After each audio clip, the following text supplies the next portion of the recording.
গ্রেপ্তার প্রাক্তন দমকল মন্ত্রী সুজিত বসু শারীরিক পরীক্ষার জন্য নিয়ে যাওয়া হচ্ছে তাকে হাসপাতালে।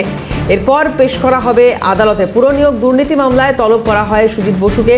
গতকাল ইডি দপ্তরে যান প্রাক্তন দমকল মন্ত্রী সুজিত বসু। দ্বিতীয়বার ইডির মুখোমুখি হয়েছিলেন সুজিত বসু। প্রায় 11 ঘন্টা জেরার পর আটক করা হয় তাকে এবং পরবর্তী ক্ষেত্রে তার বক্তব্যে অসঙ্গতির কারণে তাকে গ্রেপ্তার করা হয়।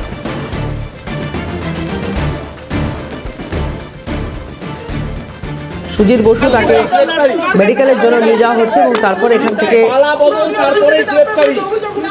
তাকে আদালতে পেশ করা হবে। শুভজিৎ দিয়ে আমাদের প্রতিনিধি রয়েছেন এই মুহূর্তে, সরাসরি চলে যাব শুভজিতের কাছে। শুভজিৎ,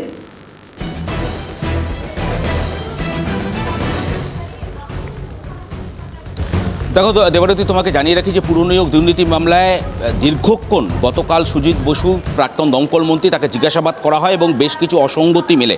এবং শুধু তাই নয়, একই সঙ্গে ইডি সূত্রে খবর যে শুধুমাত্র অসঙ্গতি নয়, একই সঙ্গে তদন্তে কোনোভাবেই সাহায্য করতে চাইছিলেন না প্রাক্তন দমকল মন্ত্রী, যে কারণে গতকালই তাকে গ্রেপ্তার করা হয়। এই মুহূর্তে সিজিও কমপ্লেক্স থেকে সরাসরি তাকে নিয়ে আসা হয়েছে বিধাননগর মহকুমা হাসপাতালে। সেখানে কেন্দ্রীয় বাহিনীর নিরাপত্তায় সুজিত বসু প্রাক্তন দমকল মন্ত্রী তার যে শারীরিক পরীক্ষা, সেই শারীরিক পরীক্ষা চলছে এবং শারীরিক পরীক্ষার পরই এখান থেকে তাকে সরাসরি নিয়ে যাওয়া হবে আদালতে। আজকে ব্যাংকশালের বিশেষ ইডি আদালত, সেখানে আজকে তাকে পেশ করা হবে।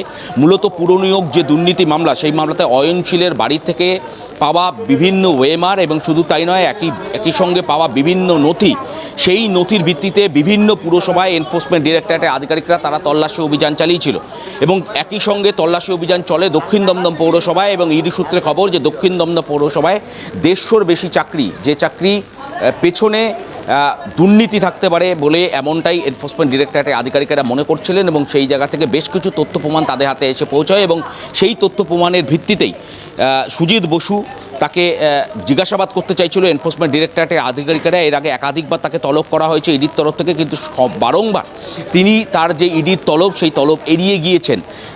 পরিবর্তে তার ছেলে সমুদ্র বসু, তাকে পাঠানো হয়েছিল।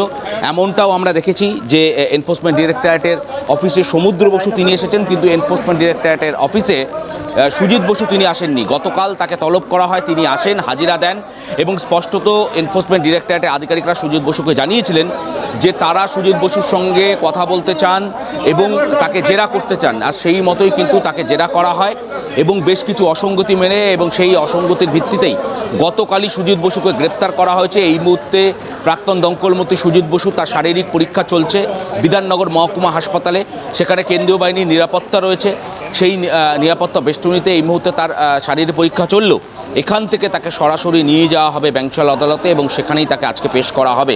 বেশ কিছু তথ্য, বেশ কিছু নথি, ডিজিটাল এভিডেন্স যেগুলো এনফোর্সমেন্ট ডিরেক্টরেটের আধিকারিকদের হাতে রয়েছে এবং সেই সমস্ত নথি বিশ্লেষণের পরই ইডির আধিকারিকরা তারা মনে করেন যে দক্ষিণ দমদম পৌরসভায় বিপুল পরিমাণে দুর্নীতি হতে পারে, কারণ 150-র বেশি চাকরিপ্রার্থী যারা বিভিন্নভাবে তারা চাকরি পেয়েছেন এবং এই দুর্নীতির পেছনে বিপুল পরিমাণে টাকা লেনদেন হতে পারে। সেই টাকা যদি লেনদেন হয়ে থাকে, সেই টাকা এই মুহূর্তে কোথায় রয়েছে তারও হদিশ পেতে চাইছে এই মুহূর্তে ইডির আধিকারিকরা, যে কারণে ইডির তরফ থেকে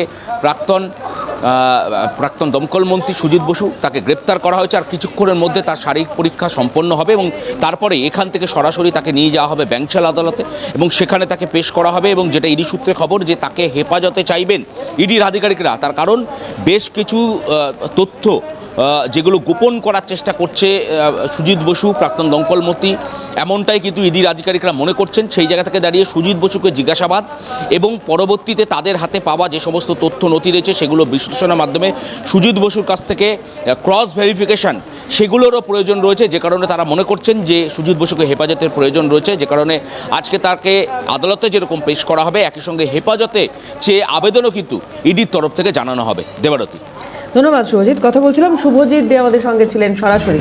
সমুদ্র বসু সুজিত বসুর ছেলে কি বলেছেন শুনবো, পাশাপাশি মাননীয় মন্ত্রী দিলীপ ঘোষ কি বলেছেন দেখুন। আপনারা সকলেই জানেন পলিটিক্যাল অ্যারেস্ট, এটাই পরিবর্তন যেটা চেয়েছিল। পরিবর্তনের জন্য প্রথম শুরু হলো পলিটিক্যাল অ্যারেস্ট। তার বিরুদ্ধে যদি কিছু থাকতো তাহলে সিবিআই নিশ্চয়ই সেটা আগেই, তাকে সাক্ষী হিসেবে ডাকা হয়েছিল, তাকে আজকে অ্যারেস্ট করলো। সংবিধানের প্রতি, কোর্টের প্রতি পূর্ণ আস্থা আছে আমাদের এবং সারা জীবন থাকবে। ভারতবর্ষের নাগরিক আমরা, এবং কোর্টের দিকেই ন্যায় বিচারের জন্য আমরা তাকিয়ে আছি। আপনারা জানেন Arvind Kejriwal sitting chief minister ছিল, ঝাড়খণ্ডের Hemant Soren sitting chief minister ছিল, তাদেরকেও রেহাই করা হয়নি। সুতরাং ভারতবর্ষ বিরোধী রাজনীতি করতে গেলে সবাইকে এটা ভুগতে হবে। চার্জশিট যখন সিবিআই তার ফাইনাল চার্জশিট দিয়ে দেয়, তারপরে প্রেডিকেট অফেন্স তার এগেন্সে যখন নেই, তাকে যখন সাক্ষী হিসেবে ডেকে অ্যারেস্ট করা হয়, উত্তরটা আপনি দিন না। আমরা তো সব ভারতবর্ষের ডেমোক্রেটিক দেশের একটা নাগরিক। সেম কেসে আরেকজন ছিল, তিনি আজকে অন্য দলে গিয়ে তিনি আজকে এমএলএ হয়েছেন। ব্যক্তি আমাদের কাছে গুরুত্বপূর্ণ নয়, পুরো দুর্নীতি হয়েছে 15 বছর ধরে, সেই ত্রিফলা থেকে আরম্ভ করে তা তদন্ত হবে। মানুষের এটা অধিকার আছে, তাদের টাকা যারা চুরি করেছে তাদেরকে শাস্তি দেওয়ার আর অধিকার আছে।